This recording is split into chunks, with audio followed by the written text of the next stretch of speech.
আব্বু দেখো বাচ্চাটা কত কিউট, ছোট এইটুকুন বাচ্চা পত্রিকা বিক্রি করছে। তাই দেখেছো এদের দেখে কি মায়া লাগে। আমেরিকা থেকে এই দেশে এসে আমার সবচেয়ে বেশি অবাক লেগেছে কি জানো, এই দেশে ছোট বাচ্চাদের কত কষ্ট। এরা এদের দেখলে আমার খুব মায়া লাগে। আব্বু টুম্পার কোনো কথা শুনছিলেন কিনা তা বোঝা যাচ্ছিল না। টুম্পার হাত ধরে আস্তে আস্তে হাঁটছিলেন। টুম্পা অনুভব করলো আব্বু খুব ধীরে ধীরে একটু সহজ হয়েছে। এতক্ষণ পুরো শরীরটা শক্ত হয়েছিল, এখন সেটা একটু শিথিল হয়েছে। এতক্ষণ মনে হয় নিঃশ্বাস আটকে রেখেছিলেন, এখন সহজভাবেই নিঃশ্বাস নিচ্ছেন, শুধু ভয়ে ভয়ে মানুষের মুখের দিকে না তাকিয়ে অন্য সব কিছুই দেখছেন।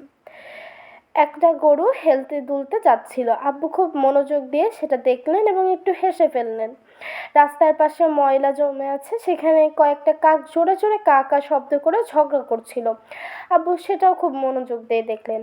হাঁটতে হাঁটতে থেমে গিয়ে আকাশের দিকে তাকালেন, তারপর ইলেকট্রিক তারের দিকে তাকালেন। ঘরের কার্নিশে বসে থাকা চড়ুই পাখিগুলো দেখলেন, দেখে মনে হয় খুব মজা পেলেন।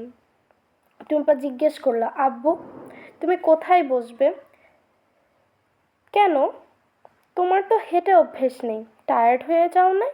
না, টায়ার্ড হই নাই। টায়ার্ড হলে বলো, তাহলে আমি কোথাও রেস্ট নেব। ঠিক আছে, বলবো। দুজনে আরও কিছুক্ষণ হাঁটলো। রাস্তার পাশে একটা আধুনিক শপিং মল পাওয়া গেল। আব্বু ঢুকতে রাজি হচ্ছিলেন না, টুম্পা বুঝিয়ে শুনিয়ে ভেতর নিয়ে গেল। ভেতরে ঢুকে অবশ্য আব্বু খুব মজা পেলেন বলে মনে হলো। খুব আগ্রহ নিয়ে দোকানগুলোকে দেখলেন। একটা বইয়ের দোকানের ভেতরে সাহস করে অনেক সময় নিয়ে বইগুলোকে দেখলেন। একটু পরে টুম্পার নিজেরই খিদে পেতে লাগলো। সে আব্বুর হাত ধরে বলল, আব্বু খিদে লেগেছে। খিদে লেগেছে? হ্যাঁ আব্বু, খাবো। আব্বু একটু দুশ্চিন্তকে দেখায়, কোথায় খাবি? এই যে বাইরে একটা ফাস্টফুডের দোকান আছে। ফাস্টফুড? আব্বুকে দেখে মনে হলো আব্বু ফাস্টফুড কথাটাও ভালো করে বুঝতে পারলেন না। হ্যাঁ, ফাস্টফুড, আসো আমার সাথে। টুম্পা তার আব্বুর হাত ধরে বাইরে ঢুকে নিয়ে গেল। একটু হেঁটে ফাস্টফুডের দোকানটা খুঁজে বের করানো হলো এবং দুজনে ভেতরে ঢুকলো। আব্বু এক জায়গায় বসিয়ে সে গেল খাবার আনতে। দুজনে খেয়ে যখন বের হয়েছে তখন আব্বু বললেন, এখন বাসায় যাব। টুম্পা মাথা নাড়লো, বলল হ্যাঁ, বাসায় গিয়ে তুমি এখন ঘুমাবে। আব্বু বাধ্য ছেলের মতো মাথা নাড়লেন। ফিরে যেতে শুরু করায় একটু পরেই টুম্পা আবিষ্কার করলো যে সে রাস্তা হারিয়ে ফেলেছে। খানিকক্ষণ গিয়ে বুঝতে পারলো ভুল রাস্তায় এসেছে। তখন আবার আগের রাস্তায় ফিরে সে নতুন করে রওনা দিল। খানিকক্ষণ গিয়ে টুম্পার মনে হতে লাগলো রাস্তাটা অপরিচিত মনে হচ্ছে। টুম্পা তবুও আর একটু এগিয়ে যায়, অবাক হয়ে দেখে রাস্তাটা কেমন যেন ফাঁকা ফাঁকা মনে হচ্ছে। আব্বু মনে হয় ঠিক বুঝতে পারছেন না, টুম্পার সাথে অন্য মনস্ক হয়ে হাঁটছেন।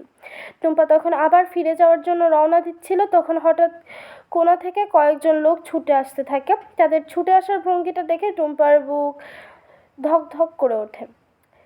সামনের মানুষটার হাতে একটা রিভলভার, সেটা উঁচু করে রেখেছে। কিছু বোঝার আগে মানুষগুলো তাদের দুজনকে ঘিরে ফেললো। রিভলভার হাতে মানুষটা আব্বুর বুকের কাপড় ধরে মাথার মাঝে রিভলভার চাপিয়ে চিৎকার করলো, যা আছে বের কর শুয়োরের বাচ্চা। দুজন এসে টুম্পাকে ধরে ফেলেছে। একজন তার গলায় লকেটটা ধরে হ্যাচকা টান দিয়ে সেটা ছিঁড়ে নিল। টুম্পা কিছুই বুঝতে পারছে না, শুধু টের পাচ্ছে ভয়াবহ একটা আতঙ্কে তার সমস্ত শরীর অবশ হয়ে যাচ্ছে। কেউ একজন একটা চাকু বের করে বলল, মোবাইল দে, মোবাইল দে সেমরি। টুম্পা কোনো মতে বলল, মোবাইল নাই। খবরদার মিশা কথা কইবি না, জবাই কইরা ফালামু। টুম্পা কিছু একটা বলতে যাচ্ছিল, তার আগে একজন তার আব্বুকে বুকে ধাক্কা দিল, বলল, মানি ব্যাগ বের কর। আব্বু একেবারেই প্রস্তুত ছিলেন না, একেবারে হুমড়ি খেয়ে পড়ে গেলেন। কপালে একটু কেটেও গেল, কিন্তু একটিও শব্দ করলেন না। তার চোখের মাঝে অদ্ভুত একটা শূন্য দৃষ্টি। মানুষগুলো আব্বুর উপর ঝাঁপিয়ে পড়ে রিভলভার দিয়ে আব্বুর মাথায় মেরে বলল, মানি ব্যাগ দে শুয়োরের বাচ্চা, দে মানি ব্যাগ। আব্বু কিছু একটা বলার চেষ্টা করলেন, কিন্তু কিছুই বলতে পারলেন না। ঠোঁট দুটো শুধু নড়তে লাগলো। টুম্পা টের পেল কেউ একজন তার ব্যাগটা হ্যাচকা টান দিয়ে নিয়ে গেছে। খামচি দিয়ে তার চুল ধরে পেছনে টেনে দিয়ে ছেড়ে দিল। কিছু বোঝার আগেই মানুষগুলো হঠাৎ করে তাদের ছেড়ে দিয়ে ধূপধাপ করে দৌড়ে চলে যেতে শুরু করেছে। টুম্পা তখনও পুরোপুরি বুঝে উঠতে পারে না কি হচ্ছে। মনে হয় একটা ভয়াবহ ঘোরের মাঝে আছে, মনে হয় বুঝে একটা ভয়ঙ্কর দুঃস্বপ্ন দেখছে। টুম্পা তার আব্বুর কাছে গিয়ে আব্বুর হাত ধরলো। আব্বুর শরীর থরথর করে কাঁপছে, চোখ মুখে একটা অসহায় আতঙ্ক। কপাল থেকে রক্ত বের হচ্ছে, মুখের এক পাশে রক্তে মাখামাখি হয়ে গেছে। টুম্পা মুখ তুলে তাকালো, একটা গাড়ি আসছে, গাড়িটা তাদের পাশ কাটিয়ে চলে যাচ্ছিল। হঠাৎ থেমে গেল, দরজা খুলে একজন মানুষ নেমে এসেছে। অবাক হয়ে বলল, কি হয়েছে? টুম্পা আব্বুকে ধরে রেখে বলল, আমার আব্বু। মানুষটা আবার জিজ্ঞেস করলো, ছিনতাই? টুম্পা মাথা নাড়ল, বলল, একটা ফোন করে দেবেন প্লিজ। মানুষটা পকেট থেকে মোবাইল বের করে বলল, কত নম্বর?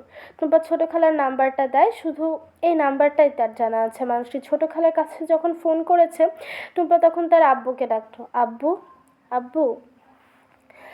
আব্বু মাথা ঘুরিয়ে টুম্পার দিকে তাকালেন। টুম্পাকে দেখে হঠাৎ ভয় পেয়ে চিৎকার করে উঠে মুখ থেকে ফেললেন এবং মাথা নেড়ে বলতে লাগলেন, না না না না না না, আমি টুম্পা। আব্বু মাথা ঝাঁকিয়ে বললেন, চলে যাও তুমি। আব্বুর কথা শুনে হঠাৎ টুম্পার বুকটা ভেঙে গেল। তাকে তুমি করে বলছেন কেন? চলে যেতে বলছেন কেন? গাড়ি থেকে নেমে আসা মানুষটা তার মোবাইল টেলিফোনটা টুম্পার দিকে এগিয়ে নিয়ে বলল, নাও কথা বলো। টুম্পা টেলিফোনটা হাতে নেয়, তাকিয়ে দেখে তাদের ঘিরে একদল মানুষের ভিড় জমে গেছে। একটু আগে রাস্তাটা ফাঁকা ছিল, এখন হঠাৎ করে এত মানুষ জমা হয়েছে, কোথা থেকে এসেছে এত তাড়াতাড়ি? টুম্পা টেলিফোনটা হাতে নিতেই শুনতে পেল অন্য পাশ থেকে ছোট খালা চিৎকার করে বলছেন, কি হয়েছে টুম্পা, কি হয়েছে? টুম্পা ভাঙা গলায় বলল, ছোট খালা। তারপর ভেউ ভেউ করে কাঁদতে শুরু করে দিল। হাসপাতালের বারান্দায় টুম্পা দাঁড়িয়ে ছিল, টুম্পার হাত ধরে রেখেছে সুমি। টুম্পাকে সান্ত্বনা দিয়ে কিছু একটা বলতে যাচ্ছিল, ঠিক তখন ভেতর থেকে ডাক্তার সাহেব, ছোট খালা, ছোট খালু, শুভ চৌধুরী এবং আরও দু একজন বের হয়ে এলেন। টুম্পা একটু এগিয়ে গিয়ে জিজ্ঞেস করলো, আব্বু কেমন আছেন? ডাক্তার সাহেব বলল, ভালো আছেন। মাথায় যে ব্যথা পেয়েছেন? ডাক্তার সাহেব হাত দিয়ে ওটা উড়িয়ে দিয়ে বললেন, ওটা খুব মাইনর, একটু কাট, সারফেস উড। ব্লিডিং হয়েছিল বলে সবাই ঘাবড়ে গেছে, কিন্তু কোনো স্টিচ পর্যন্তও লাগেনি। টুম্পা বুক থেকে আটকে থাকা একটা নিঃশ্বাস বের করে দেয়। ডাক্তার সাহেব বলেন, তবে কি? তোমার আব্বুর সমস্যাটা কিন্তু মাথায় কাটা না, সমস্যাটা সম্পূর্ণ অন্য জায়গায়। টুম্পা ভয় পাওয়া গলায় বলল, সমস্যা কোথায়? তোমাকে বলেছি যে তোমার আব্বুর স্কিজোফ্রেনিয়া আছে, তার একটা ইলিউশন আছে যে তাকে মানুষ মেরে ফেলবে, এবং আজকের ঘটনার পরে তোমার আব্বুর কাছে এই ধারণাটা একেবারে কনফার্ম হয়ে গেছে যে তাকে মেরে ফেলার জন্য চেষ্টা করা হচ্ছে। তার ধারণা? কী ধারণা? ডাক্তার সাহেব একটু ইতস্তত করে বললেন, আমি ঠিক কীভাবে বলবো বুঝতে পারছি না। শুভ চৌধুরী একটু এগিয়ে এসে বললেন, আমি বলছি। তারপর টুম্পার দিকে তাকালেন, ডান হাত দিয়ে মাথার চুলগুলো একটু সোজা করতে করতে লাগলেন, দেখো মেয়ে, আমি কোনো ভূমিকা না করে সোজাসুজি বলি, তুমি বুলবুলের মেয়ে, থাকো আমেরিকায়। 2 দিনের জন্য দেশে বেড়াতে এসে বুলবুলের জীবন নষ্ট করার তোমার কোনো রাইট নাই। ছোট খালা বাধা দিয়ে বললেন, আরে আপনি কি বলছেন? শুভ চৌধুরী চোখ কটমট করে ছোট খালার দিকে তাকিয়ে বললেন, দেখেন, আপনারা কোনো কথা বলবেন না। গত 10 বছরে এই মানুষটার কেউ কোনো খবর রাখেননি, খবর নিয়েছি শুধু আমি, বুঝছেন? তাই আপনারা বড় বড় কথা বলবেন না। শুভ চৌধুরী টুম্পার দিকে তাকিয়ে বললেন, তুমি সেদিনের বাচ্চা মেয়ে এখানে এসে বুলবুলকে ঘর থেকে বের করে নিয়ে গেলে কোন সাহসে? টুম্পার মুখ রক্ত শূন্য হয়ে গেল, সে ফ্যাকাশে মুখে শুভ চৌধুরীর দিকে তাকিয়ে রইল। চৌধুরী বললেন, লাইফটা একটা নাটক না যে তুমি 2 দিনের জন্য আমেরিকা থেকে এসে একটা পার্ট করে চলে গেলে। এই মানুষটাকে তোমরা কেউ কি কখনো দেখে রাখবে? তাকে দেখে রাখবো আমরা। কাজেই তোমরা যখন খুশি তাকে নিয়ে ইমোশনাল ব্ল্যাকমেল করার তোমাদের অধিকার নেই। টুম্পা ফিসফিস করে বলল, আই অ্যাম সরি। শুভ চৌধুরী বলল, তুমি জানো তোমার আব্বু কত বড় ড্যামেজ করেছো? 4 জন মানুষ মিলে ধরে রাখতে পারছে না তাকে, হাসপাতালের বেডে জন্তুর মতো দড়িতে বেঁধে রাখতে হয়েছে, সিডেটিভ দিয়ে ঘুম পাড়িয়ে রাখতে হয়েছে। ঘুম থেকে উঠে যে কী করবে তা কেউ জানে না। Do you know? টুম্পার চোখ থেকে এক ফোঁটা পানি বের করে গাল বেয়ে বেয়ে নিচে নেমে এলো। শুভ চৌধুরী সেটা লক্ষ্য করলেন বলে মনে হলো না। নিষ্ঠুরের মতো বললেন, তোমার কী লাভ হলো? তোমার আব্বু নিজে এখন বিশ্বাস করে তুমি তাকে খুন করার জন্য নিয়ে গেছো। তোমার মুখ দেখলে মানুষটা চিৎকার করতে থাকে। এই সব কিছু হয়েছে তোমার জন্য, বুঝেছো? টুম্পা মাথা নিচু করে ঠোঁট কামড়ে ধরল। ডাক্তার সাহেব বললেন, ঠিক আছে ঠিক আছে, যথেষ্ট হয়েছে। না, যথেষ্ট হয় নাই। শুভ চৌধুরী রেগে উঠে বললেন, গত 10 বছর মানুষটার কোনো খোঁজ নেয় না, এখন হঠাৎ করে এসে মানুষটাকে নিয়ে নাটক। শোনো মেয়ে, আমি তোমাকে স্পষ্ট করে বলে দিতে চাই, হাসপাতাল থেকে যখন বুলবুল রিলিজ পাবে সে তখন আমার বাসায় যাবে। আমি তোমাকে তার ধারে কাছেও যেতে দিতে চাই না, বুঝেছো? টুম্পা হাত দিয়ে চেপে চোখ মুছতে মুছতে বলল, বুঝেছি। তুমি তোমার আব্বুকে যদি শেষবার দেখে যেতে চাও তাহলে যাও, কেবিনের ভেতরে গিয়ে দেখে আসো। যখন ঘুমিয়ে আছে তখন। মানুষটা জেগে উঠলে তুমি তার সামনে যেতে পারবে না। দড়ি দিয়ে একটা মানুষকে বেঁধে রাখলে কেমন দেখায় সেটাও তুমি যে দেখে আসো। টুম্পা মুখ তুলে সবার দিকে তাকালো এবং তারপর বলল, ঠিক আছে, আমি আব্বুকে গুড বাই বলে আসি। সবাই বাইরে দাঁড়িয়ে টুম্পা বড় একটা নিঃশ্বাস নিয়ে কেবিনের ভেতরে ঢুকে গেল। ছোট খালা ঢুকতে গিয়েও থেমে গেলেন। ভেতর থেকে ফুপিয়ে ফুপিয়ে কান্নার আওয়াজ আসছে। এই মায়াবতী মেয়েটির কষ্ট নিজের চোখে দেখতে চান না ছোট খালা। ফিরে আসা সুমি টুম্পার হাত ধরে বসেছিল। দুজনে বারান্দায় বসেছে, কারো মুখে কোনো কথা নেই। বাইরে অন্ধকার নেমেছে, ওরা তবুও কোনো আলো জ্বালে। সুমি নরম গলায় বলল, টুম্পা আপু, তুমি মন খারাপ করো না। তোমাকে মন খারাপ করতে দেখলে আমার অসম্ভব মন খারাপ লাগে। শোনো সুমি, এরকম কিছু একটা ঘটলে যেহেতু মন খারাপ হওয়ারই কথা, আর তার থেকে আমি একটু মন খারাপ করছি না। টুম্পা আপু, সুমি নিচু গলায় বলল, এই লোকটা যে তোমাকে এত খারাপ খারাপ কথা বলেছে তুমি সেটা নিয়ে মন খারাপ করো না। টুম্পা একটা নিঃশ্বাস ফেলে বলল, লোকটা আসলে আমাকে খারাপ কথা বলে নাই, সে সত্যি কথাই বলেছে। কথাগুলো শুনতে খারাপ লেগেছে কিন্তু প্রত্যেকটা কথাই তো সত্যি। টুম্পা সুমি মাথা নাড়ল, না সত্যি না। টুম্পা বলল, সত্যি। আমি এখানে থাকবো না, এসেছি মাত্র কয়েকদিনের জন্য। আমার উচিত হয়নি এভাবে আব্বুর সাথে জড়িয়ে পড়া। কিন্তু তুই বল, আমি কি জানি আমার আব্বু এভাবে আছেন? আমি তাহলে তার সাথে দেখা না করে তো থাকতে পারতাম, আর দেখা হলে তার সাথে না মিশে পারতাম? না, পারতে না। কিন্তু তারা উচিত ছিল। আব্বু তো আর 10টা মানুষের মতো না। আব্বু স্কিজোফ্রেনিয়া ঢুকি। আব্বু এভাবে ঘর থেকে বের হয়ে আনা ঠিক হয়নি আমার। আমি একবারও বুঝতে পারি না এরকম কিছু একটা হবে। সুমি, তুমি বিশ্বাস করো, যখন আমি দেখলাম আব্বুর মাথায় একটা রিভলভার ধরেছে, আমার যা ভয় লেগেছিল। সুমি টুম্পার হাত ধরে বলল, কেন এই কথাগুলো তোমার মনে করছো? ভুলে যাও না আপু।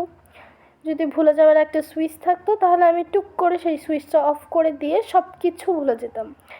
সুমি কোনো কথা বললো না। কিছুক্ষণ অপেক্ষা করে টুম্পা বলল, আমাদের সবাইকে মিলে রাঙামাটি কক্সবাজার যাওয়ার কথা ছিল না? মনে আছে? কতদিন থেকে যেতে চেষ্টা করছি, যেতে পারছি না। এখন যেতে পারবো। সুমি কোনো কথা বললো না। টুপা বলল, দোকানের সামনে ছোট বাচ্চাগুলোর ছবি তুলেছিলাম না মনে হয়? ছবিগুলো প্রিন্ট করে দিতে হবে। কতদিন থেকে বাচ্চাগুলো নিশ্চয়ই অপেক্ষা করছে। সুমি একেবারেও কোনো কথা বলল না। টুম্পা বলল, সবাই মিলে একটা বাংলা নাটক দেখার কথা ছিল, মনে আছে?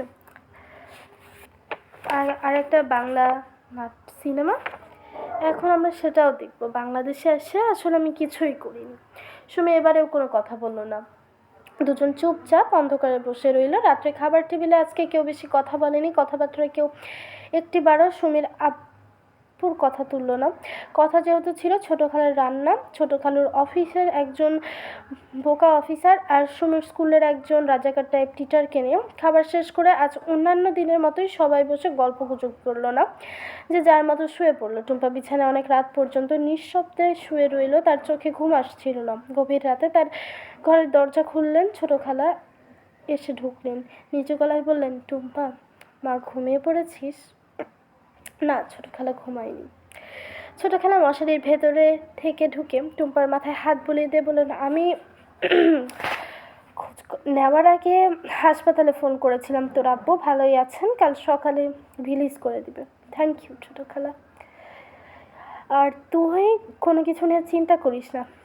না না না, কোনো কিছু নিয়ে চিন্তা করছি না। ছোটো খালা, তুমি ঘুমাতে যাও। ছোটো খালা টুম্পার মাথায় হাত বোলাতে লাগলেন আর ঘুমাতে গেলেন না। রাঙামাটি এবং কক্সবাজার যাওয়ার কথা ছিল, অনেক আগে থেকেই বলা হচ্ছিল, কিন্তু পরের দিন ঘুম থেকে উঠে সবাইকে নিয়ে ছোটো খালু একটা চা বাগানে রওনা দিলেন। ঢাকা শহর থেকে বের হতেই তাদের 1.5 ঘন্টা লেগে গেল। রাস্তায় যা ভিড় সেটা আর বলার মতো না। ভিড় ব্যাপারটা টুম্পার অবশ্য খারাপ লাগে না। গাড়ির ভেতরে বসে বসে রাস্তার মানুষগুলো দেখা খুব একটা মজার বিষয়। এক এক মানুষের এক এক রকম ভঙ্গি, কেউ গম্ভীর, কেউ খুশি, কেউ রাগ, কেউ বিরক্তিকর, কেউ কেউ একেবারে হাসতে হাসতে গড়াগড়ি খাচ্ছে। এক জায়গায় দেখা গেল দুজন হাতাহাতি করছে, অন্য মানুষেরা গোলমাল হয়ে দেখতে মনে হয় ব্যাপারটা বেশ উপভোগই করছে। গাড়ি একটু থেমে যায়, তারপর আবার একটু যায়। ঘন্টাখানেক এরকম হওয়ার পর রুমি হড়হড় করে বমি করে দিল। ভাগ্যিস বমি করার আগে রুমে একটা ওয়ার্নিং দিয়েছিল, তাই ছোটো খালার কোলের উপর বমি না করে জানলা দিয়ে মাথা বের করে বাইরে বমি করে দিল। সকালে রুমে এমন কিছু খায়নি, কিন্তু বমি করলো অনেক কিছু। কোথা থেকে যে সেগুলো পেট থেকে এসেছে কে জানে।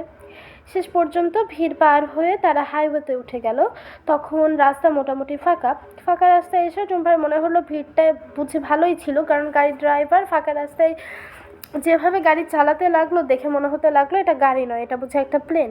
এটা এক্ষুনি রাস্তা ছেড়ে আকাশে উড়ে যাবে। সবচেয়ে ভয়ঙ্কর হচ্ছে উল্টো দিক থেকে আসা দৈত্যের মতো বাস আর ট্রাকগুলো। ড্রাইভারেরা একেবারে সোজাসুজি একজন আরেকজনের দিকে এগোতে থাকে, অনেকটা যেন কার্নাভ। কত শক্ত তার পরীক্ষা। একেবারে শেষ মুহূর্তে দুটি গাড়ি একটু সরে একজন আরেকজনের জায়গা করে দেয়। টুম্পা প্রত্যেকবারই মনে হয় এক্ষুনি বুঝে একটা অ্যাক্সিডেন্ট হয়ে সবাই সাধু হয়ে যাবে, কিন্তু অ্যাক্সিডেন্ট হয় না। টুম্পা অবাক হয়ে দেখলো তাদের ড্রাইভার এরকম পাগলের মতো গাড়ি চালাচ্ছেন, কিন্তু ছোটো খালু বা অন্য কেউ সেটা নিয়ে একটু অস্থির হচ্ছেন না। টুম্পা একটু পরে বুঝতে পারলো এই দেশে সবাই এভাবেই গাড়ি চালায়। আমেরিকাতে একজন কল্পনাও করতে পারবেন না যে এভাবে গাড়ি চালাতে পারে। টুম্পা নিঃশ্বাস বন্ধ করে রইল, মনে মনে আল্লাহকে ডাকতে থাকলো যে যাতে কোনো রকম অ্যাক্সিডেন্ট না হয়ে চা বাগানে পৌঁছাতে পারে। যেভাবে গাড়ি চালাচ্ছে তাতে যদি অ্যাক্সিডেন্ট হয়ে যায় তাহলে কাউকে আর বাঁচানো যাবে না। শেষ পর্যন্ত যখন চা বাগানে পৌঁছালো তখন চা বাগান দেখে টুম্পার যত আনন্দ হলো তার থেকে অনেক বেশি আনন্দ হলো গাড়ি থেকে নামতে পেরে। গাড়িটা একটা গেস্ট হাউসের সামনে নেমেছে। গেস্ট হাউসটা একটা টিলার উপরে। এখানে দাঁড়িয়ে বহুদূর পর্যন্ত দেখা যায়, যতদূর দেখা যায় শুধু চা বাগান আর চা বাগান। টুম্পার চা খেতে খুব ভালো লাগে, কিন্তু আগে কখনোই চিন্তা করেনি চা আসে কোথা থেকে। টিলার উপরে দাঁড়িয়ে চা বাগানটা দেখতে দেখতে টুম্পা অবাক হয়ে বলল, কি আশ্চর্য। সুমি জিজ্ঞেস করলো, কোনটা আশ্চর্য? এই চা বাগান? আমি কখনোই ভাবিনি চা বাগান এরকম হয়। তুমি কি ভেবেছিলে? আমি জানি না কি ভেবেছিলাম, মনে হয় ভেবেছিলাম বড় বড় গাছ থেকে টি ব্যাগ ঝুলছে। সুমি হি হি করে হেসে বলল, ভালোই বলেছো কিন্তু টুম্পা আপু। গেস্ট হাউসে বেশ কয়েকটা ঘর। একটাতে ঢুকলো টুম্পা আর সুমি, অন্যটাতে ছোটো খালো আর রুমি। রুমি অবশ্য ঘন্টাখানেক পরেই নিজের বিছানা বালিশ নিয়ে টুম্পাদের রুমে চলে এলো। গেস্ট হাউস গোছানোর সাথে সাথেই টেবিলে খাবার দিয়ে দেওয়া হয়েছে। অনেক বেলা হয়ে গেছে বলে সবার পেটে খুব খিদে পেয়েছে, সেজন্যই আর অনেক বেলা ভালো রান্নার জন্য সবাই মজা করে খেলো। ছোটো খালু বললেন তিনি একটু শুয়ে নেবেন। ছোটো খালা বললেন সে কি বেড়াতে এসে ঘুমাবে? মানে ঘুমাতে পারবে না, চলো বের হই। এক্ষুনি বের হব। কত কি আছে দেখার, কত সুন্দর চা বাগান। একটু পর দেখা গেল ছোটো খালাই শুয়ে ঘুমিয়ে একেবারে কাদা হয়ে গেছেন। ছোটো খালু এপাশ ওপাশ করছেন, তার চোখে ঘুম আসছে না। টুম্পা, সুমি আর রুমি তাদের জন্য অপেক্ষা না করে বের হয়ে গেল। চা বাগানের ভেতর দিয়ে হাঁটতে হাঁটতে টুম্পা অবাক হয়ে দেখে চা বাগানে মেয়ে শ্রমিকেরা সারি বেঁধে চা তুলছে। মেয়েগুলো শুকনো, তাদের মাথায় বড় ঝুড়ি। চা বাগানের মাঝে দাঁড়িয়ে হাত দিয়ে এত তাড়াতাড়ি চা ছিঁড়ছে যে তা দেখে তারা অবাক হয়ে যায়। সুমি ফিসফিস করে বলল, টুম্পা আপু। কি? চায়ের এই বিজ্ঞাপনে এই চা বাগানের ছবি থাকে, যেখানে যে মেয়েরা চায়ের পাতা তোলে তারা হয় নাদোষ নুদোষ মোটা সোটা, আর এই মেয়েগুলোকে দেখো কি শুকনা। টুম্পা বলল, এই মেয়েগুলো কাজ করে, যারা কাজ করে তারা কোনো দিন মোটা হতে পারে না, আর যারা ঘরে বসে থেকে খায় তারাই মোটা হয়। তা ঠিক। টুম্পা, সুমি আর রুমি চা বাগানের ভেতর দিয়ে হাঁটতে হাঁটতে অনেক দূর চলে গেল। এক জায়গায় একটা টিলার শেষ হয়েছে, নিচে একটা শুকনো খাল, খালের ভেতর দিয়ে টলটলে পরিষ্কার পানি তীর তীর করে বয়ে যাচ্ছে। টুম্পা, সুমি আর রুমি খালের উপরে একটা গাছের গুঁড়িতে বসে রইল। সুমি জিজ্ঞেস করলো, টুম্পা আপু, আমেরিকাতে কি চা বাগান আছে? হুম। কিন্তু আমেরিকা তো অনেক বড় দেশ, এখানে পাহাড় আছে, মরুভূমি আছে, সাগর আছে, নদী আছে, জঙ্গল আছে। সুমি তার ঘাড় চুলকাতে চুলকাতে বলল, তুমি কখনো মরুভূমিতে গেছো? টুম্পা একটু অবাক হয়ে সুমির দিকে তাকালো। প্রশ্নটাতে অবাক হওয়ার কি আছে সুমি বুঝতে পারলো না, আবার জিজ্ঞেস করলো, গিয়েছো টুম্পা আপু? টুম্পা চোখ বড় বড় করে বলল, তোমার ঘাড়ে ওইটা কি? সুমি ঘাড়ে হাত দেয়, সেখানে চুলকাচ্ছিল, সেখানে পিছলে পিছলে এক ধরনের অনুভূতি। মাথা ঘুরিয়ে দেখার চেষ্টা করলো, কিন্তু এমন জায়গায় চুলকাচ্ছে যে দেখার মতো না। ভয় পাওয়া গলায় বলল, কি? সুমি চিৎকার করে বলল, নড়ছে, এটা নড়ছে। সুমি তখন গলা দাপিয়ে চিৎকার করে দাপাদাপি শুরু করে দিল। কয়েকটা মেয়ে চা পাতা তুলছিল, চিৎকার শুনে তাদের কাছে ছুটে এলো কয়েকজন, বলে, কি হয়েছে গো? সুমি তখন কোনো কথা বলতে পারছে না, সারা শরীর শক্ত করে গলা ফাটিয়ে চিৎকার করছে। টুম্পা বলল, ঘাড়ের মাঝে কি যেন একটা হয়েছে। কালো মতন একটা মেয়ে এগিয়ে এসে এক নজর দেখে হি করে হেসে বলে, জোকে ধরিছে। জোক জোক বলে সুমি একেবারে এমন চিৎকার শুরু করে দেয় যে তা দেখে মনে হতে থাকে সে বুঝি হার্ট ফেল করে মারা যাবে। কালো মতন মেয়েটি হাসতে হাসতে বলে, এত ভয় পাও কেন? জোকে ভয় পাওয়ার না কিছু নাকি? তুমি লাভ দিও না, আমি জোক তুইলা দিই। সুমি বলল, প্লিজ প্লিজ প্লিজ। মেয়েটি ঘাড়ে হাত দিয়ে কীভাবে জানে জোকটাকে টেনে খোলার চেষ্টা করলে এমনভাবে কামড়ে ধরেছে যে টানার সাথে সাথে ইলাস্টিকের মতো লম্বা হতে থাকে, কিন্তু ছুটে আসে না। ছেড়ে দিয়ে আবার টেনে ধরতে এবারে ছুটে এলো, জোকটাকে নিচে ফেলে পা দিয়ে ডলে পিষে ফেলতেই রক্ত দিয়ে জায়গাটা একটু লাল হয়ে গেল। কালো নতুন মেয়েটা বলল, কত রক্ত খাইছে দেখো। সুমি এতক্ষণ ভয়ে কাবু হয়ে গেছিল, এইবারে ফোঁস করে কাঁদতে শুরু করে দিল। মেয়েটা বলল, কান্তনের কিছু নাই, জোক কামড়াইলে কিচ্ছু হয় না। আমাদের প্রত্যেক রোজ 4-5টা জোক কামড়া, রক্ত খায়া ঢোল হইয়া গড়াইয়া পড়ে আমরাও টেরই পাই না। এটা শুনে সুমি একটু ভরসাও পেল না, ফোঁস করে কাঁদতেই লাগলো। টুম্পা বলল, এখন আর কাঁদছো কেন? জোক তো সরিয়েই ফেলেছে, তোমাকে ধরলে তুমিও কাঁদতে। টুম্পা বলল, সেটা মিথ্যে বলোনি, কিন্তু এখন কান্না থামিয়ে ওই মেয়েটাকে থ্যাঙ্কস দাও। সুমি ফোঁস করে কাঁদতে কাঁদতে মেয়েটাকে জিজ্ঞেস করলো, তোমার নাম কি আপু? নাম আমার? হ্যাঁ, কমলা। কমলা আপু, তোমাকে অনেক থ্যাঙ্কস, অনেক থ্যাঙ্কস। তার মানে অনেক ধন্যবাদ, তুমি আজকে আমাকে না বাঁচালে এই জোক আমাকে খেয়ে ফেলতো। কমলা নামের মেয়েটা হি করে হাসতে হাসতে বলল, কি বলে এই কথা? এইটা তো একটা জোক, এটা তো বাঘ না, না ভাল্লুক। সুমি বলল, বাঘ ভাল্লুক আমি ভয় পাই না, কিন্তু জোক, ও মা গো।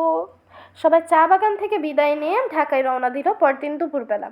এর মাঝে তারা অনেক কিছু করেছে, চা বাগানে ঘুরেছে, চায়ের পাতা তুলে আনার পর ধাপে ধাপে সেটা কিভাবে চা বানানো হয় সেটা দেখেছে, কিভাবে প্যাকেট করে বক্সে ভরা হয় সেটাও দেখেছে, চা শ্রমিকরা কোথায় থাকে, কিভাবে থাকে সেটাও দেখেছে, তাদের একটা মন্দির দেখেছে, এমনকি শ্মশানে একজনকে পুড়তেও দেখেছে। কিন্তু তারপরেই তাদের সাথে কথা হলো জোককে ঘিরে। সারাক্ষণই সুমি তটস্থ হয়েছিল, একটু পরে পরে শরীরের এখানে সেখানে হাত দিয়ে চমকে উঠছিল। বাসায় ফিরে আসার জন্য গাড়িতে ওঠার পর শেষ পর্যন্ত তার ভয়টা একটু কমলো। তারা যখন গাড়ি করে রওনা দিয়েছে তখন অসম্ভব গরম। টুম্পার এরকম গরমে অভ্যাস নেই, সে ধর করে ঘামছে। ছোটো খালাও খবরের কাগজ দিয়ে নিজেদের বাতাস করতে করতে বলেন, ইস রে, এ দেখে মানুষ মরা গরম। গাড়ি যখন ঘন্টাখানেক গিয়েছে তখন টুম্পা একটু অবাক হয়ে দেখলো আকাশে মেঘ জমা হতে শুরু করেছে। একটু আগেই আকাশে মেঘের কোনো চিহ্ন ছিল না, এত তাড়াতাড়ি কেমন করে মেঘ এসে হাজির হয় কে জানে। দেখতে দেখতে অনেক আকাশ ঢেকে গেল এবং মিশমিশে কালো মেঘ। টুম্পা অবাক হয়ে দেখে মেঘগুলো জীবন্ত পানির মতো আকাশে নড়ছে। টুম্পা তার জীবনে এরকম কালো মেঘ দেখেনি। আকাশ ছিঁড়ে হঠাৎ বিদ্যুতের ঝলক নিচে নেমে এলো, সেই বিদ্যুতের আলোতে পুরো এলাকা যেন ঝলসে গেল। একটু বজ্রপাতের গুরুগম্ভীর আওয়াজ গুম করে দূর থেকে ভেসে আসে এবং সেই শব্দটি পুরো মাঠ ঘাট ক্ষেত নদীর উপর দিয়ে প্রতিনিধিত্ব হয়ে ভেসে যায়। টুম্পা বলল, ও মাই গড, কি দৃশ্য, কি অসাধারণ দৃশ্য। ছোট খালু বললেন, এখন এক পশলা বৃষ্টি হবে, দেখবে ঠান্ডা হয়ে যাবে পৃথিবীটা। ছোট খালু একটু গাড়ি থামাতে বলল না, একটু ভালো করে দেখিয়ে। সুমি আর রুমে মাথা ঝাঁকিয়ে বলল, হ্যাঁ আব্বু, হ্যাঁ, গাড়িটা থামাও না। ছোট খালু ড্রাইভারকে একটু গাড়ি থামাতে বললেন। ড্রাইভার সাথে সাথে রাস্তার পাশে গাড়ি থামালো। ছোট খালি দরজা খুলে দিতেই সবাই দুধদার করে গাড়ি থেকে নেমে গেল। আকাশের কালো মেঘ আরও মিলেমিশে কালো হয়েছে। দিনের বেলাতেই মনে হচ্ছে বুঝি অন্ধকার নেমে এসেছে। ঘন ঘন বিদ্যুৎ চমকাতে থাকে, মেঘের গর্জন, এবং সামনে বিস্তীর্ণ মাঠ, তার পাশে একটা ছোট নদী, নদীতে একটা ছোট মেয়ে একটা নৌকাকে লুকিয়ে নিয়ে ঠেলে নিয়ে যাচ্ছে। চারদিকে বিচিত্র একটা থমথমে পরিবেশ, মনে হতে থাকে বুঝি ভয়ঙ্কর কিছু ঘটবে। হঠাৎ একটা দমকা হাওয়া ছুটে এলো, শুকনো খড়গুলো, পাতা, ধুলো, বালি উঠতে থাকে। কিছু পানি তার স্বরে চিৎকার করতে করতে মাথার উপর দিয়ে উড়ে গেল। টুম্পা এক ধরনের বিস্ময় নিয়ে তাকিয়ে থাকে। তার মাঝে হঠাৎ বড় বড় ফোঁটায় বৃষ্টি পড়তে শুরু করে দিল। ছোট খালা চিৎকার দিয়ে বললেন, গাড়িতে, গাড়িতে। সুমি বলল, আম্মু, বৃষ্টিতে একটু ভিজি। রুমি বলল, হ্যাঁ আম্মু, প্লিজ। টুম্পা অবাক হয়ে ভাবলো, মানুষ আবার বৃষ্টিতে কেমন করে ভেজে? ছোট খালা নিশ্চয়ই এরকম পাগলামো করতে দেবে না। কিন্তু টুম্পা অবাক হয়ে দেখলো, ছোট খালা বললেন, ভিজবি, যা। সুমি আর রুমি হাত ধরে আনন্দে চিৎকার করে বলল, চলো টুম্পা আপু, চলো। সুমি আর রুমি হাত ধরে টুম্পা যখন খোলা মাঠের দিকে ছুটে যেতে লাগলো, সে হঠাৎ করে বুঝতে পারলো কেন বৃষ্টিতে ভেজা এত আনন্দের। সারা জীবন সে দেখে এসেছে বৃষ্টি মানে টিপটিপে ঠান্ডা, মন খারাপ করা স্যাঁতস্যাঁতে একটা ব্যাপার, অথচ এই বৃষ্টি একেবারেই উদ্দাম, প্রবল, তীব্র, আর সবচেয়ে বড় কথা, মোটেও ঠান্ডা নয়। বৃষ্টির প্রথম ঝাপটাটা কেটে যাওয়ার পরে চুম্পা অবাক হয়ে দেখলো এটা খুব মজার এক ধরনের বৃষ্টি। ঝমঝমে বৃষ্টি, তাদের শরীর ভেসে যাচ্ছে, অথচ তাদের ঠান্ডা লাগছে না। এটা কি বিচিত্র এক অনুভূতি। রুমি এবং সুমি নিশ্চয় বৃষ্টিতে ভিজে অভ্যস্ত। তারা মাঠে নাচানাচি করে ছুটতে লাগলো, চিৎকার করে গাইতে লাগলো, আয় বৃষ্টি ঝেপে ধান দেব মেপে। টুম্পার প্রথমবার বুঝতে পারলো কেন এই দেশের মানুষ বৃষ্টিকে এত ভালোবাসে। সে বৃষ্টি এত সুন্দর, তাকে কি না ভালোবেসে পারা যায়? সুমি টুম্পাকে ডাকলো, আসো টুম্পা আপু, আসো, এখানে নাচি। টুম্পার প্রথমে একটু লজ্জা করছিল, কিন্তু কিছুক্ষণের মাঝেই লজ্জা ভেঙে সেও ছোটাছুটি করতে লাগলো, চিৎকার করে গান গাইতে লাগলো। টুম্পা অবাক হয়ে দেখলো বৃষ্টির মাঝে ছুটে যেতে যেতে অনেকগুলো বাচ্চা দাঁড়িয়ে আছে, কয়েকজন বেশ ছোট, গায়ে একটা সুতাও নেই। রুমি, সুমি আর টুম্পাকে নাচানাচি করতে দেখে তারা কিছুক্ষণ দাঁত বের করে হাসলো, তারপর তারাও নাচানাচিতে যোগ দিল। নাচানাচি করতে করতে অনেক দূর চলে গিয়েছিল। হঠাৎ করে শুনতে পেল তাদের গাড়ির হর্ন বাজছে। ছোট খালু নিশ্চয়ই ফিরে যাওয়ার ইঙ্গিত দিচ্ছেন। সুমি একটা দীর্ঘ নিঃশ্বাস নিয়ে বলল, চলো, আম্মু ডাকছে। রুমি বলল, আর একটু থাকি না, এরকম ফাটাফাটি বৃষ্টি বেশি হয় না। সুমি বলল, ঠিকই হয়, আমরা বিল্ডিংয়ের ভেতর থাকি তো, তাই টের পাই না। টুম্পা বলল, অনেক মজা হয়েছে, আমি চিন্তাও করি নাই যে বৃষ্টির মাঝে ভেজা যায়। আমেরিকায় বৃষ্টিগুলো প্যাচ প্যাচে ঠান্ডা, পিট পিট করে পড়ে, আধা ঘন্টা দাঁড়িয়ে থাকলেও খালি নাকের ডগাটা ভিজবে। আর এটা কি চমৎকার বৃষ্টি, সারা শরীর পানিতে ভিজে যাচ্ছে। আবার হর্নের শব্দ হলো, এবং তার সাথে সাথে আবার ছোট খালার গলা শোনা গেল, চিৎকার করে ডাকছে। টুম্পা বলল, চলো এবার চলে যায়। সবাই ভিজতে ভিজতে গাড়ির কাছে ফিরে এলো। ছোট খালা বললেন, ভেজা হলো? টুম্পা বলল, জি খালু, এত মজা জীবনে হয় নাই। ছোট খালা বললেন, এখন ঝটপট মাথা মুছে শুকনো কাপড় পরে নাও। গাড়ির ভেতরে কাপড় বদলাতে পারবে তো? টুম্পা বলল, পারবো ছোট খালা। কাজটা খুব সহজ হলো না, কিন্তু সত্যি সত্যি তিনজনেরই শুকনো কাপড় পরে বসেছে। তখন নিজেদের এত ঝিরঝিরে লাগছিল, সে আর বলার মতো নয়। গাড়ি ছেড়ে দেওয়ার সাথে সাথে সুমি বলল, আম্মু, খিদে পেয়েছে। ছোট খালা বললেন, খিদে তো লাগবেই, এত ছোটাছুটি নাচানাচি করলে খিদে লাগবে না? কি খাবি বল, পরোটা, শিক কাবাব, নাকি ডালপুরি স্যান্ডউইচ? বাবুর্চি সব কিছু তৈরি করে দিয়েছে। রুমি বলল, বাবুর্চি ভাই জিন্দাবাদ।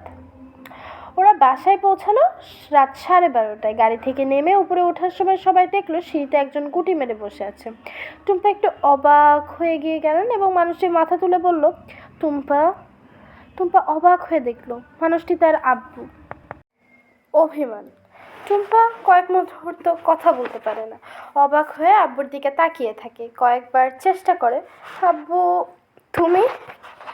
হ্যাঁ মা, আমি। তুমি কখন এসেছো? সন্ধ্যাবেলা। কার সাথে এসেছো? কারোর সাথে আছি না, আমি একা একা এসেছি।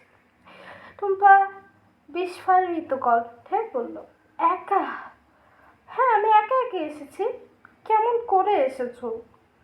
এই তো স্কুটারে করে এসে জিজ্ঞেস করে করে বাসাটা খুঁজে ফেলেছি। কিন্তু টুম্পা আর কথা বলতে পারে না। কিন্তু কিন্তু কি? তুমি তো ঘর থেকে বেরই হও না আব্বু। আব্বু হাসার চেষ্টা করে বললেন। সিঁড়ির কাছে আবছা আলোটা আব্বুর হাসিটাকে খুব বিচিত্র দেখালো। আব্বু বললেন, কিন্তু আমাকে তো ঘর থেকে বের হতে হবে। হবে না? কেন? তুই বলেছিলি, মনে নেই? কিন্তু আমি তো ভুলেছি গেছিলাম বাবা। ডাক্তার সাহেব বলেছেন।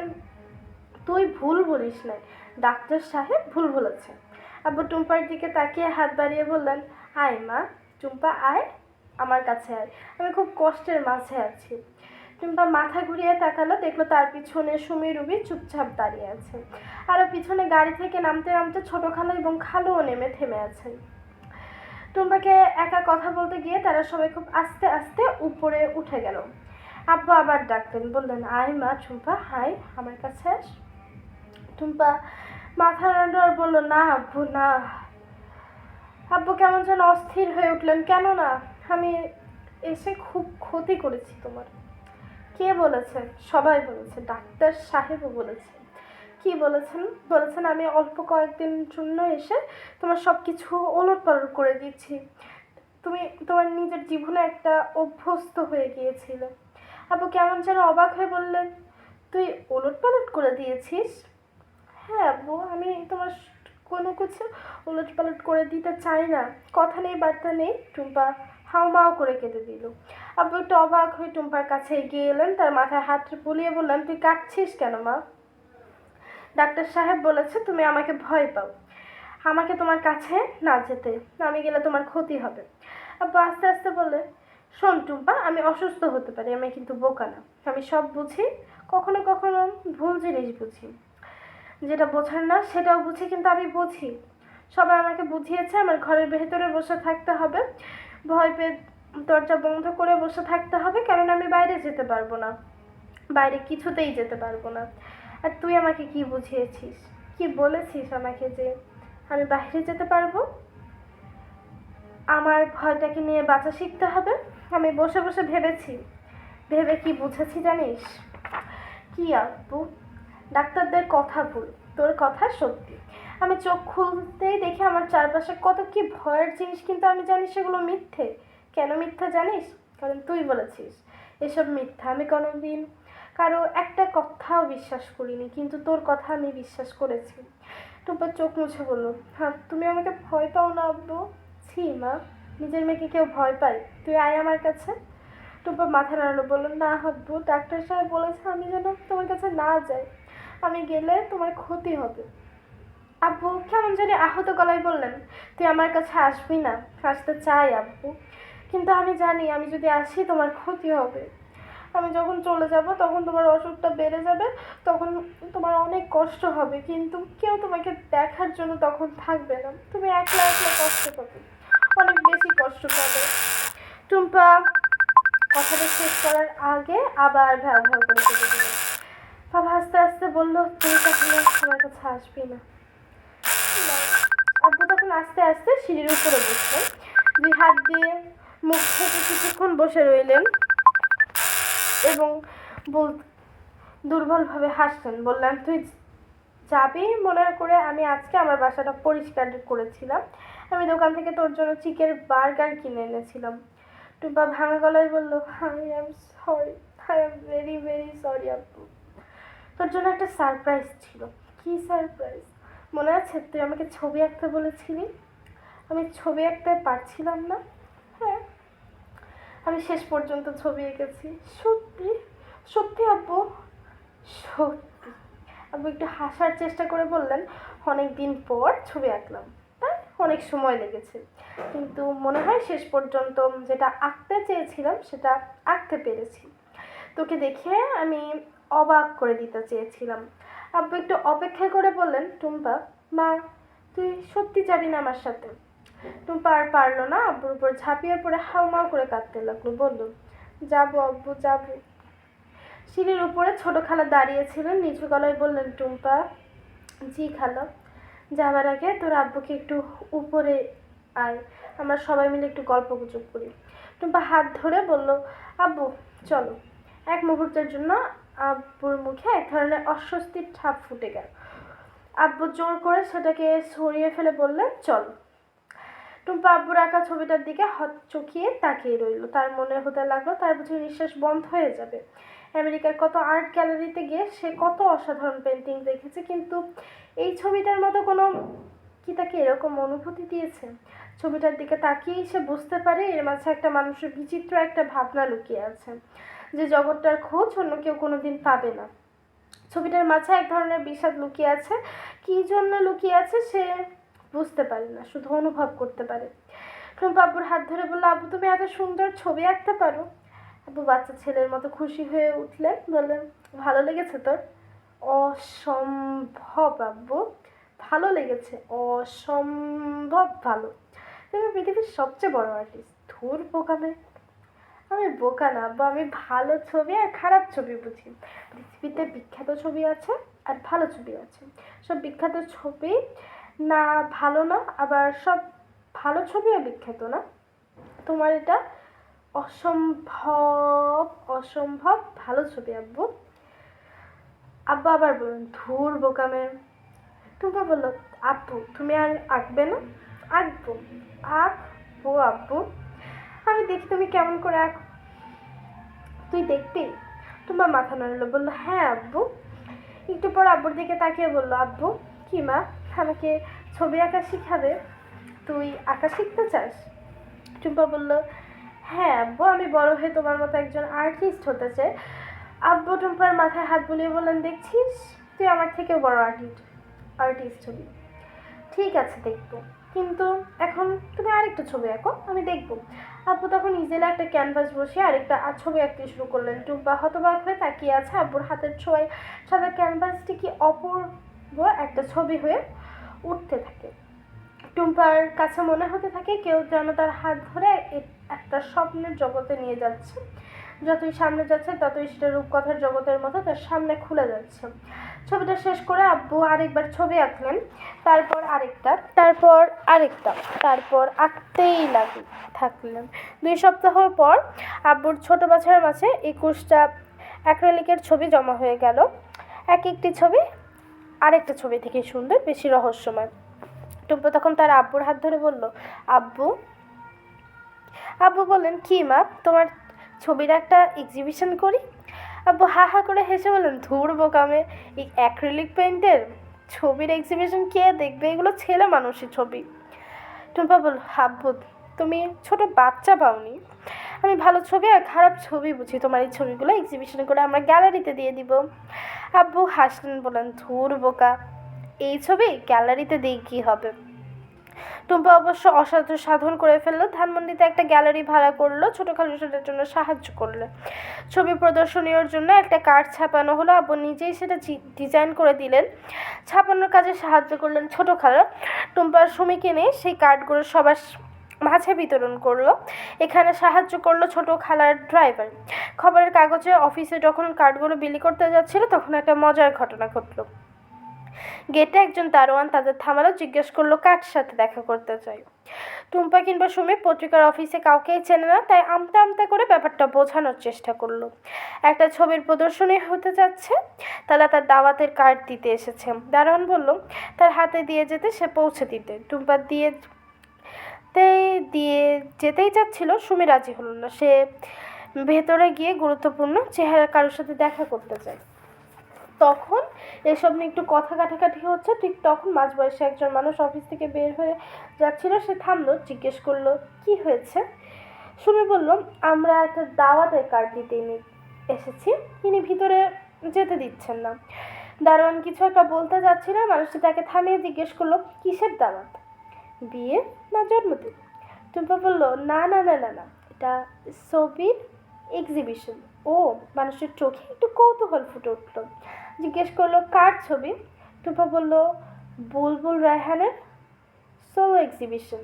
মানুষটা মনে হলো একটা ইলেকট্রিক শক খেয়ে বলল কার ছবি? বুলবুল রায়হান। বুলবুল রায়হান বেঁচে আছে? শুনেছিলাম সুইসাইড করেছে। টুম্পা মাথা নাড়ল, বলল না, আমার আব্বু মোটেও সুইসাইড করেননি, আব্বু বেঁচে আছেন, ছবি আঁকছেন। মানুষটি চোখ বড় বড় করে বলল তুমি বুলবুল রায়হানের মেয়ে? টুম্পা মাথা নাড়ল, বলল হ্যাঁ, আমি শুনেছিলাম বুলবুল রায়হানের ওয়াইফ তার ছেলে মেয়েদের নিয়ে আমেরিকা চলে গেছে। টুম্পা বলল হ্যাঁ, আমি আমেরিকা থেকে এসেছি। কিন্তু কিন্তু কিন্তু কি? মানুষটা ইতস্তত করে বলল আমি যতদূর জানতাম বুলবুল রায়হান পাগল হয়ে গেছিল। টুম্পা মুখটা শক্ত করে বলল আমার আব্বুর কুইজোফ্রেনিয়ার একটু সমস্যা আছে। তাহলে? এবার সুমি বলল মেজো খালুর অনেক বড় সমস্যা ছিল, কোনো ডাক্তার ভালো করতে পারেনি, টুম্পা আপু এসে 2 সপ্তাহের মাঝে ভালো করে ফেলেছে। কিভাবে? সুমি রহস্যের ভান করে বলল ম্যাজিক। মানুষটা একবার সুমির দিকে আরেকবার টুম্পার দিকে তাকালো, বলল এটা দিয়ে অসম্ভব ভালো একটা স্টোরি হয়। টুম্পা বুঝতে পারলো না, জিজ্ঞেস করলো কি হয়। খবরের কাগজের একটা নিউজ হয়।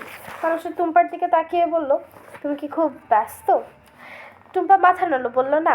তাহলে তুমি একটু ভেতরে আসো, তোমার একটা ইন্টারভিউ নিই, তারপর ক্যামেরাম্যান নিয়ে যাবো বুলবুলের কাছে, তার একটা ইন্টারভিউ নেব, চমৎকার একটা স্টোরি হবে, হার্ট টাচিং স্টোরি। খবরের কাগজের এই স্টোরিটা জন্যে কি না যেন কে এক্সিবিশন দেখার জন্য সত্যি সত্যি অসংখ্য মানুষ চলে এলো। পত্রপত্রিকার অনেক সাংবাদিক, তার সাথে সবগুলো টেলিভিশন চ্যানেলের ক্যামেরাম্যান। গ্যালারির ভেতরে ছবিগুলো টাঙানো হয়েছে, একটা লাল ফিতে দিয়ে টাঙানো হয়েছে, সেটা কেটে সবাই ভেতরে ঢুকবে। আব্বু একটা জিন্সের প্যান্টের উপর একটা ফতুয়া পরেছেন, তাকে দেখতে এত সুন্দর লাগছেন যে টুম্পা চোখ ফেরাতে পারে না। ছোট খালা সেজেগুজে এসেছেন, ব্যস্ত হয়ে ঘোরাঘুরি করেছিলেন, অতিথিদের দেখে ব্যস্ত হয়ে এসে বললেন কত লোক আর কত সাংবাদিক এসেছে দেখেছিস? দেশি মানুষ থেকে বিদেশি মানুষই তো বেশি। আর দেরি করে লাভ নেই, ফিতে কেটে ভেতরে ঢুকে দেওয়া যাক। টুম্পা জিজ্ঞেস করলো ফিতে কাটবে কে? ছোট খালা মাথা চুলকাতে চুলকাতে বললেন একজন প্রধান অতিথি বানানো উচিত ছিল, এবং প্রধান অতিথি তো সবসময় ফিতে কাটে। বানাও নাই? না, ভুলে গেছি। সুমি বলল তাহলে কি হবে? টুম্পা বলল আমার মাথায় একটা বুদ্ধি এসেছে। কি বুদ্ধি? তুমি আমাদের প্রধান অতিথি, তুমি ফিতে কাটবে। ছোট খালা চোখ কপালে তুলে বললেন ধুর গাথা, আমি ফিতে কাটবো কেমন করে? কিন্তু ততক্ষণে দেরি হয়ে গেছে। টুম্পা সবার সামনে গিয়ে প্রথমে বাংলার তারপর ইংরেজিতে ঘোষণা দিয়েছে যে ছোট খালা ফিতে কেটে প্রদর্শনী উদ্বোধন করবে। ছোট খালা এত সাংবাদিক, এত টেলিভিশন ক্যামেরাম্যানের সামনে লজ্জায় লাল নীল বেগুনি হয়ে ফিতে কাটলেন। সবাই গ্যালারির ভেতর ঢুকে যাচ্ছিল। টেলিভিশনের ক্যামেরাম্যানের কাঁধে একজন সবাইকে থামালো, বলল শিল্পী কিছু বলবেন না? আব্বু বললেন না, আমি কিছু বলবো না। একজন সাংবাদিক বললেন না না না না না না, শিল্পীকে কিছু বলতেই হবে, সব সময় বলে। বলেন কি একটা? আব্বু বললেন কি বলবো? কেমন করে ছবি আঁকলেন এইসব। আব্বু প্রথমে একটু অসহায় দেখা, কিন্তু বেশ তাড়াতাড়ি নিজেকে সামনে নিলেন। হাত দিয়ে মাথার চুলকে সোজা করতে করতে বলেন আসলে আজকে এখানে এই সোলো এক্সিবিশন হওয়ার কথা ছিল না, আমি আসলে একজন অসুস্থ মানুষ। আপনারা আপনাদের চারপাশে যা কিছু দেখেন আমি সেগুলো দেখি না, আমি অন্য কিছু দেখি, যেগুলো ভয়ের, যেগুলো দুঃখের এবং মাঝে মাঝে আতঙ্কের। সেই ভয় থেকে বাঁচার জন্য আমি কিছু একটা অন্ধকার ঘরে লুকিয়ে থাকতাম। সেই ঘর থেকে আমি মুক্তি পেতাম না, কিন্তু আমি ভাবতাম আমার আর কিছু করার নেই। তখন আমার মেয়ে এসে আমাকে উদ্ধার করেছে। বড় বড় ডাক্তারেরা যেটা পারেনি আমার মেয়ে সেটা করতে পেরেছে। সেই ভয়টাকে মেনে নিতে আমাকে বেঁচে থাকতে শিখিয়েছে, আবার নতুন করে ছবি আঁকতে শিখিয়েছে। তাই এই হলো সোলো এক্সিবিশনটা আমার নয়, এটা আমার মেয়ে টুম্পার। এই গ্যালারির দেওয়াল টাঙানো এগুলো ছবি নয়, এগুলো হচ্ছে আমার মেয়ের জন্য আমার ভালোবাসা, আর কিছুই নয়। আব্বুর কথা শুনে টুম্পার চোখে পানি চলে এলো। অনেকগুলো টেলিভিশন ক্যামেরা তার দিকে তাক করে ছিল, সে তার চোখও মুছতে পারল না। ঘণ্টাখানেক পর ছোট খালা খুব ব্যস্ত হয়ে টুম্পার কাছে এলেন, বললেন সর্বনাশ হয়েছে। কি হয়েছে? বিদেশিগুলো ছবি কিনতে চাইছে, আমরা তো দাম বসাইনি। আমাকে দাম জিজ্ঞেস করছে। টুম্পা জিজ্ঞেস করলো তুমি কত বলেছ?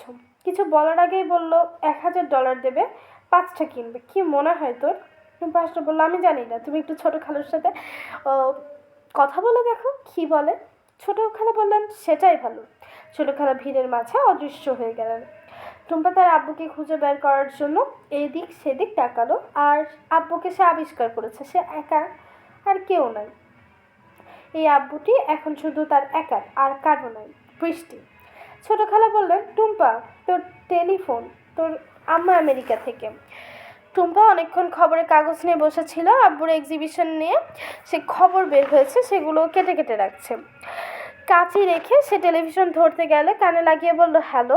অন্য পাশ থেকে আম্মুর গলা না শুনেই শুনলো লিটনের গলার স্বর। চিৎকার করে বলছে আপু, তোমাকে আমরা টেলিভিশনে দেখেছি, টেলিভিশনে দেখেছি।